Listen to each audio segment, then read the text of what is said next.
Ça y est, on est à 7 mois de l'élection présidentielle et les partis politiques lancent la machine. Si pour certains, comme le Rassemblement National ou la France Insoumise, le candidat semble tout désigné, d'autres ont décidé de passer par des primaires pour nommer celui qui le représentera en avril prochain. C'est notamment le cas des Verts avec la primaire des écologistes et du parti Les Républicains. Mais c'est quoi une primaire et comment est-ce que ça fonctionne? Il y a deux types de primaires. Il y a des primaires fermées et des primaires ouvertes.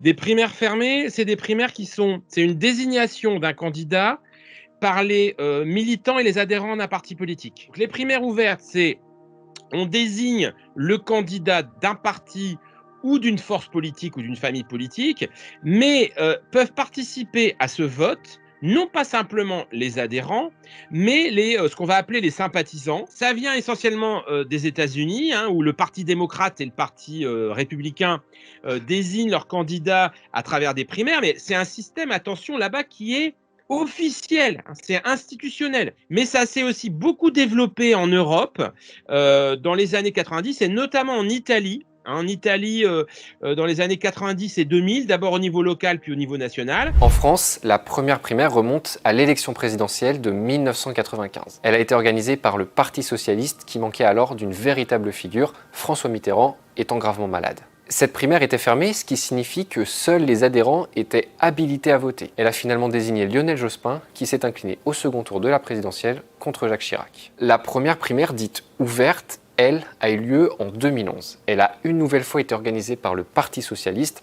c'est la primaire citoyenne. Cette fois, les votants n'ont plus l'obligation d'être encartés au parti. Par contre, il leur fallait 1. Être inscrit sur la liste électorale, 2. Signer une charte d'adhésion aux valeurs de la gauche et 3. Donner au moins 1 euro pour financer la primaire. C'est un véritable succès puisque près de 3 millions de Français viennent voter à chaque tour et elle consacrera François Hollande qui terminera président de la République. L'idée était d'asseoir la candidature du leader sur un suffrage beaucoup plus large, soit que les quelques dirigeants du parti qui jusqu'à présent décidaient qui serait le candidat quand même pour diriger la France, soit même des militants, c'est-à-dire 100 000, 150 000 personnes qui ne fournissaient pas la légitimité suffisante à ce qui doit être un candidat à la présidentielle, c'est-à-dire un président qui doit s'asseoir sur une légitimité beaucoup plus large.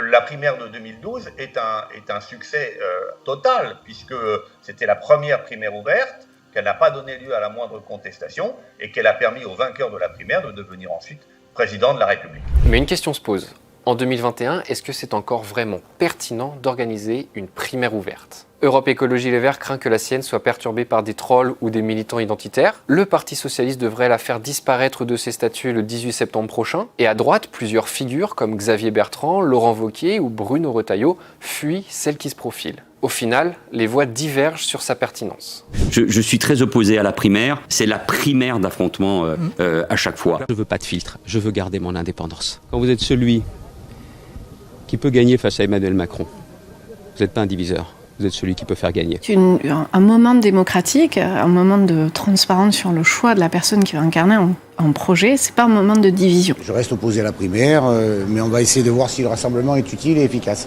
Il y a un procès qui est fait des primaires qui est un petit peu excessif. C'est-à-dire on les a trop célébrés et aujourd'hui on les voue aux gémonies de manière un petit peu caricaturale. En fait, les primaires ne produisent pas d'effet mécanique. C'est pas forcément une machine à perdre, c'est pas forcément une machine à gagner. Les primaires dépendent de l'état du parti qui l'organise. Jusqu'en 2017, c'était les deux grands partis qui organisaient des primaires, le PS et la droite. Mais aujourd'hui, le PS et la droite sont plus du tout des partis centraux ou sont des partis de second plan. Aujourd'hui, départager Xavier Bertrand et Valérie Pécresse et d'autres candidats, c'est pas très mobilisateur parce que voilà, ils sont pas du tout favoris à ce stade à l'élection présidentielle, et donc du coup le parti de droite voilà, est beaucoup plus mal à l'aise avec ce problème.